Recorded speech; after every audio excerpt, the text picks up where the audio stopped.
안녕하세요. 오늘은 창세기 24장입니다. 아브라함이 아들 이삭의 아내를 찾는 그 여정을 다룬 이야기인데요.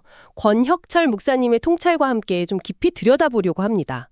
이게 아주 오래전 이야기 같지만 그 안에 담긴 어떤 관계, 또 믿음, 그리고 인생의 중요한 선택에 대한 메시지들이 있잖아요. 오늘 당신에게도 아마 깊은 울림을 줄 수 있을 겁니다. 네, 맞습니다. 이게 단순히 뭐랄까 이상적인 배우자를 찾는 방법 그런 걸 알려주는 걸 넘어서죠. 하나님의 더 큰 그림이랄까요? 그 언약이 어떻게 개인의 삶, 또 선택, 그리고 다음 세대로 이어지는지 이걸 보여주는 중요한 기록입니다. 권 목사님의 글은 특히 아브라함의 그 믿음의 여정, 또 부모로서의 역할, 그리고 하나님의 그 세밀한 인도하심 같은 것들을요, 현대적인 관점에서 다시 비춰주면서 우리가 좀 놓치기 쉬운 지점들을 아주 섬세하게 짚어주시더라고요. 오늘 이 시간을 통해서 당신의 삶 속에서 내리는 중요한 결정들, 그걸 어떻게 믿음 안에서 내릴 수 있을지 함께 좀 탐구해보면 좋겠습니다. 좋습니다. 그럼 시작해볼까요? 이야기 시작부터가 좀 흥미로운데요. 아브라함이 노년에 이르렀을 때 여호와께서 그에게 범사에 복을 주셨더라. 이 구절이요. 보통 우리가 복하면 을의 물질적인 것들을 떠올리기 쉬운데 여기서 말하는 범사의 복은 좀 더 포괄적인 의미라고요? 네, 정확합니다. 권 목사님도 바로 그 부분을 강조하시는데요. 이게 단순히 재산이 많아지고 그런 차원의 복이 아니라는 거죠. 물론 아브라함이 물질적으로도 부족함은 없었겠지만 여기서 범사, 그러니까 모든 일의 복이라는 건 그의 삶 전체를 아우르는 훨씬 더 깊고 본질적인 차원의 복을 의미합니다. 가장 큰 복은 역시 하나님과의 관계가 깊어진 것. 하나님과의 관계? 네, 하나님을 온 우주와 역사의 주관자이자 또 자신과 아주 인격적으로 교제하시는 분으로 알아가게 된 것. 이게 가장 큰 영적인 복이죠. 하나님을 알아가는 복이 가장 크다. 그 말씀이시군요. 그렇죠.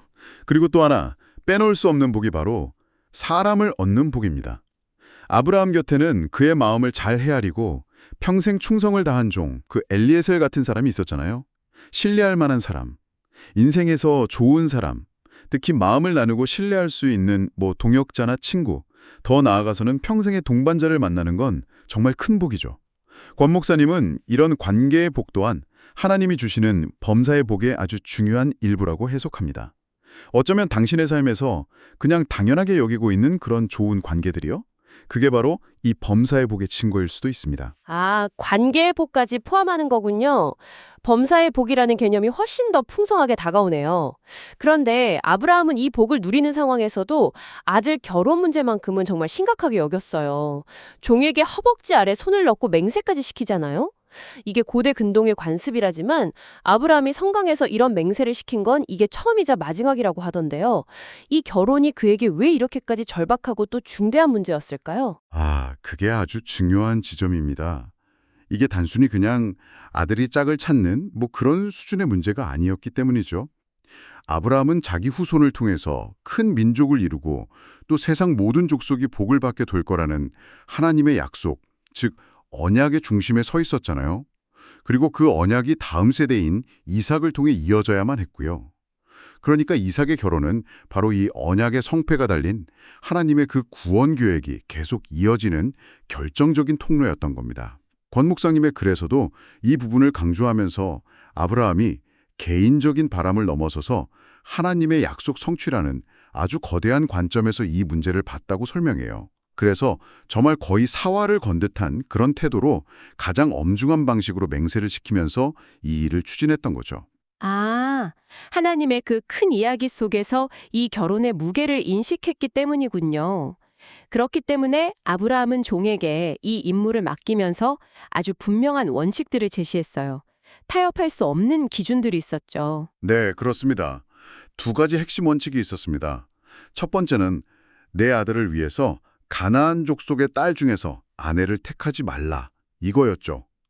이게 인종이나 아니면 출신 지역에 대한 편견, 그런 것 때문이 아니었습니다. 핵심은 신앙의 문제였어요. 신앙 문제였군요. 네. 당시 가나안 땅은 여러 다양한 우상을 섬기는 문화가 아주 지배적이었거든요. 아브라함은 이삭이 혹시 그런 문화에 동화되어서 하나님을 향한 신앙을 잃어버리게 될까봐 그걸 깊이 우려했던 겁니다. 단순히 그냥 문화적 차이가 아니라 영적인 동화 가능성 자체를 경계한 거군요. 당시 가나안 문화에 구체적으로 어떤 점들이 그렇게 위협적이었을까요? 혹시 권 목사님 글에서 이 부분에 대해 언급이 있었나요? 네. 권 목사님은 당시에 그 가나안의 다산의식이라든지 뭐 자연숭배 같은 종교적인 관습들이요, 일상 아주 깊숙이 스며들어 있었다는 점을 지적합니다. 그래서 결혼을 통해서 너무나 자연스럽게 이삭의 가정과 신앙에 영향을 미칠 수밖에 없는 그런 환경이었다는 거죠. 그래서 아브라함은 같은 신앙적인 뿌리, 즉 하나님을 경외하는 배경을 가진 여인을 찾으려고 했던 겁니다. 이게 오늘날 우리에게도 배우자 선택에 있어서 외적인 조건보다는 신앙적인 가치관의 일치를 최우선으로 삼아야 한다는 중요한 메시지를 던져주죠. 네, 신앙의 일치가 최우선 원칙이었다는 점 명확하네요. 그럼 두 번째 원칙은 뭐였습니까? 두 번째는요, 어떤 경우에도 내 아들을 데리고 그리로 돌아가지 말라는 것이었습니다. 여기서 그리는 아브라함의 고향인 메소포타미아 지역을 의미하죠. 하나님께서 아브라함에게 고향을 떠나서 약속의 땅 가나안으로 가라고 명령하셨잖아요. 근데 이제 와서 아들 이삭이 그 약속의 땅을 떠나서 과거의 땅으로 돌아간다. 이거는 단순히 이사는 문제가 아니라는 거죠. 하나님의 약속과 명령을 저버리고 과거로 회귀하는 행위, 즉 언약을 포기하는 것과 같다고 본 겁니다. 이삭은 하나님의 약속하신 미래가 있는 땅, 거기에 머물러야 했습니다. 와, 정말 단호한 원칙이네요. 약속의 땅을 떠나지 않는 것, 이게 오늘날 우리에게도 좀 시사하는 바가 큰 것 같습니다. 당신의 삶에서 중요한 결정을 내릴 때 절대로 타협하거나 포기할 수 없는 핵심 가치 혹은 신앙의 원칙은 무엇인지 스스로에게 질문하게 만드네요. 당신에게는 그런 기준이 있으신가요? 그렇죠. 아브라함의 이 두 원칙은 우리에게 인생의 중요한 갈림길에서 뭘 붙잡고 뭘 포기해야 하는지에 대한 아주 깊은 통찰을 줍니다. 세상의 기준이나 편리함 혹은 인간적인 어떤 정 때문에 타협하기 쉬운 그런 순간들이 있잖아요. 그럴 때 하나님 앞에서 우리가 붙들어야 할 절대적인 가치가 뭔지 분별하는 지혜가 필요하다는 걸 보여주는 거죠. 근데요, 여기서 또 흥미로운 점은 이렇게 어렵고 중요한 임무를 종에게 맡기면서 아브라함이 보여주는 태도입니다. 과거에 그가 좀 불안해하면서 인간적인 방법을 동원했던 사건들, 예를 들면 아내를 누이라고 속였던 일 같은 거요. 그런 걸 떠올려 보면 이번에는 사뭇 다른 모습을 보여요. 여호와께서 그의 사자를 너보다 앞서 보내실지라 이렇게 아주 확신에 차서 말하거든요. 이건 정말 놀라운 변화 아닌가요? 과거의 실수들을 생각하면 이번에는 정말 완전히 하나님만 신뢰하는 것처럼 보여요. 맞습니다. 바로 그 부분이 아브라함의 믿음이 얼마나 성숙했는지를 보여주는 결정적인 대목이죠. 권 목사님도 이 부분을 거의 믿음의 절정에 가까운 모습으로 묘사합니다. 이전에는 분명히 불안과 두려움 속에서 자기 꾀나 방법을 의지하려는 모습이 있었죠. 하지만 오랜 신앙 여정을 통해서 하나님을 경험하면서 이제는 문제 앞에서 막 조급해하거나 스스로 해결하려고 애쓰기보다는 보이지 않는 하나님의 신실하심과 그 인도하심을 온전히 신뢰하고 맡기는 단계에 이른 겁니다. 근데 여기서 중요한 건 맡긴다는 게 그냥 아무것도 안 하고 손 놓고 기다린다는 의미는 아니라는 점이에요. 아, 그렇죠. 단순히 수동적으로 기다리는 거랑은 다르겠네요. 구체적으로 어떤 모습일까요? 아브라함은 자기가 할 수 있는 최선은 다합니다. 신뢰하는 종을 보내고 분명한 원칙을 제시하고 또 필요한 예물을 준비시키는 등 철저하게 준비하죠. 하지만 그 결과에 대해서는 조급해하거나 염려하지 않고 하나님의 손에 맡기는 겁니다. 하나님께서 앞서 행하실 것이다 라는 믿음으로 기도하며 기다리는 것. 이게 바로 성숙한 믿음의 모습이라고 할 수 있겠죠. 이건 특히 자녀의 인생에 중요한 문제가 있을 때 부모가 가져야 할 이상적인 자세를 보여주기도 합니다. 너무 과도하게 개입하거나 통제하려고 하기보다는 먼저 기도하고 하나님의 인도하심을 신뢰하면서 자녀를 축복하는 믿음. 네. 듣고 보니 이 구조가 창세기 2장의 결혼 원리와도 연결된다는 해석도 참 흥미롭게 다가옵니다. 남자가 부모를 떠나 그의 아내와 합하여 둘이 한 몸을 이룰지로다. 이 말씀처럼 여자는 남자에게로 인도되어 오고 남자는 부모를 떠나서 독립적인 가정을 이루는 그 그림과 딱 맞아떨어지는 것 같아요.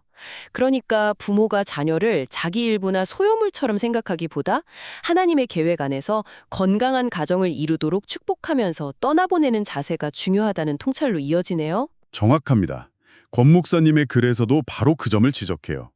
아브라함이 종에게 내 며느리를 데려오라 이렇게 말하지 않고 내 아들을 위하여 아내를 택하라로 말한 그 표현에 주목하거든요. 이게 뭐냐면 결혼의 주체가 아들이라는 거죠. 그리고 이 결혼을 통해서 부모에게 종속된 관계가 아니라 이삭과 그의 아내가 중심이 되는 독립적인 새로운 가정이 세워지는 것임을 분명히 한 겁니다. 자녀를 자신의 영향력 아래 두려고 하거나 통제하려 하기보다는 하나님의 인도하심 안에서 그들의 독립된 가정을 인정하고 축복하며 떠나보내는 것. 이게 부모의 성숙한 사랑이라는 걸 보여주는 거죠. 이건 정말 시대를 초월해서 부모 세대가 깊이 생각해 보아야 할 부분인 것 같습니다. 그렇군요. 자, 그럼 이제 이야기는 엘리에셀의 여정으로 넘어갑니다. 아브라함의 믿음과 기도대로 정말 놀라운 일들이 펼쳐지죠. 엘리에셀이 메소포타미아 지역의 나홀성에 도착해서 그 우물가에서 하나님께 기도하는 장면은 정말 인상적이에요. 단순히 좋은 사람 만나게 해주세요, 이게 아니라 아주 구체적인 조건을 내걸고 기도하잖아요. 네, 맞아요. 엘리에셀의 기도는 정말 구체적이고 또 담대합니다. 내가 우물 곁에 서 있다가 내가 청하기를 너는 물동이를 기울여 나로 마시게 하라 하리니 그의 대답이 마시라 내가 당신의 낙타에게도 마시게 하리라 하면 그가 바로 주께서 주의 종 이삭을 위하여 정하신 자로 여기고 주께서 내 주인에게 은혜 베푸심을 내가 알겠나이다. 이렇게 기도하죠. 여기서 특히 주목할 점은 낙타에게도 물을 마시게 하겠다는 이 부분입니다. 낙타에게 물을 주는 게 왜 그렇게 특별한 조건이었을까요? 당시 아브라함이 보낸 행렬에 낙타가 10마리나 있었어요. 사막을 여행한 낙타들은 엄청난 양의 물을 마십니다. 그 우물에서 그 많은 물을 다 길어 올려서 낯선 나그네의 낙타떼에게까지 먹인다. 이건 보통의 친절이나 수고로는 하기 힘든 일이죠. 상당한 시간과 육체적인 노동, 그리고 무엇보다 아주 깊은 배려와 섬김의 마음이 있어야만 가능한 일이거든요. 그러니까 엘리에셀은 단순히 예쁜 여자가 아니라 이런 마음과 성품을 가진 여인이야말로 하나님께서 이삭을 위해 예비하신 사람이다. 이런 확신을 구했던 겁니다.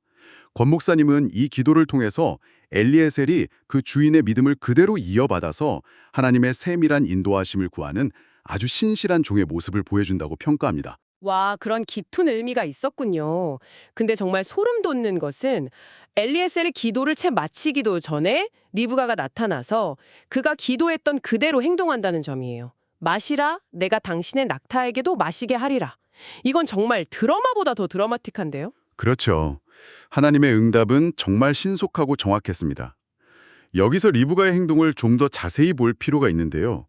그녀는 낯선 나그네의 요청에 불평 없이 아주 적극적으로 응합니다. 물동이에 물을 구유에 붓고 다시 우물로 막 달려가서 모든 낙타를 위해 물을 길어요. 성경은 그녀가 급히 행동했다고 묘사합니다.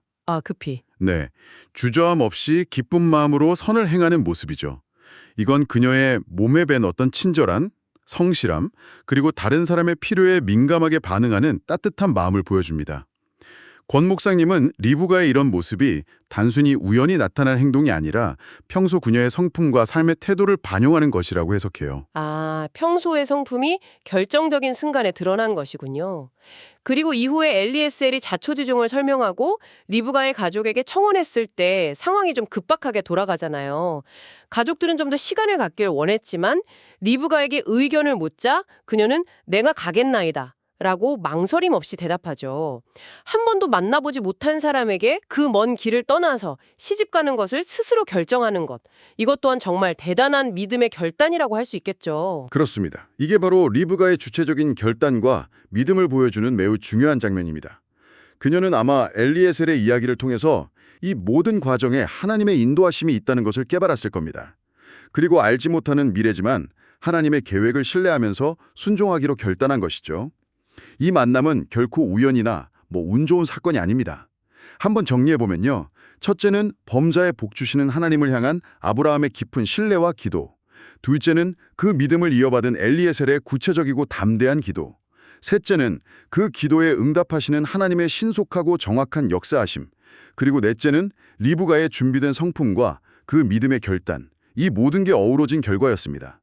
이 모든 것을 통해서 하나님의 언약은 정말 한치의 오차 없이 이삭과 리브가라는 새로운 가정을 통해 이어지게 된 것입니다. 당신의 삶에도 혹시 이렇게 여러 요소들이 정말 놀랍게 딱딱 맞아떨어지면서 이건 정말 하나님의 인도하심이라고밖에 설명할 수 없었다. 뭐 그런 경험이 있지는 않으신가요? 잠시 떠올려 보시는 것도 좋겠습니다. 와, 정말 여러 요소들이 하나님의 시간표 안에서 정확하게 맞물려 돌아갔네요. 오늘 살펴본 창세기 24장은 한편의 아름다운 사랑 이야기처럼 읽히기도 하지만 권혁철 목사님의 해석을 따라서 그 이면을 들여다보니까요. 결혼이라는 주제를 넘어서서 부모의 역할, 신앙의 계승, 또 구체적인 기도의 힘, 그리고 보이지 않는 손길로 우리 삶을 인도하시는 하나님의 신실하심이라는 아주 깊고 풍성한 메시지를 발견하게 됩니다. 아브라함은 인생의 가장 중요한 문제 앞에서 흔들리지 않고 신앙의 원칙을 세웠고 결과를 자기가 통제하려고 하기보다 하나님의 인도하심을 믿고 맡기는 기도를 드렸습니다. 네. 그리고 하나님은 그 믿음과 기도에 정말 놀라운 방식으로 응답하셨습니다. 엘리에셀의 발걸음을 인도하시고 또 리브가라는 예비된 인물을 만나게 하심으로써 당신의 약속을 신실하게 이루어 가셨죠. 여기서 우리가 붙잡아야 할 핵심은 이게 단순히 아주 오래전 아브라함 시대에만 국한된 이야기가 아니라는 점입니다. 권 목사님도 강조하듯이 하나님은 어제나 오늘이나 영원토록 동일하시며 지금도 당신의 삶 속 중요한 만남과 상택 그리고 결정의 과정에 함께 하시면서 당신을 인도하기 원하신다는 사실입니다. 믿음으로 구하고 신뢰함에 나아갈 때 하나님은 여전히 우리 앞에서 길을 여시고 당신의 선한 계획을 이루어 가신다는 거죠. 맞아요.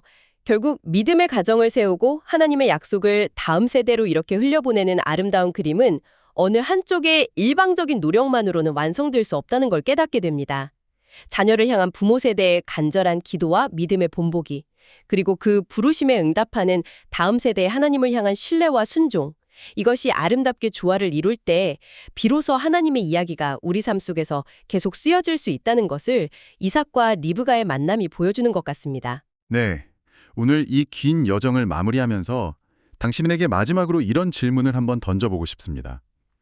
결혼이라는 특정 주제를 넘어서서요, 지금 당신의 삶에서 가장 중요하게 고민하고 결정해야 할 문제는 무엇인가요? 그게 진로나 인간관계, 혹은 어떤 중요한 선택이든 좋습니다.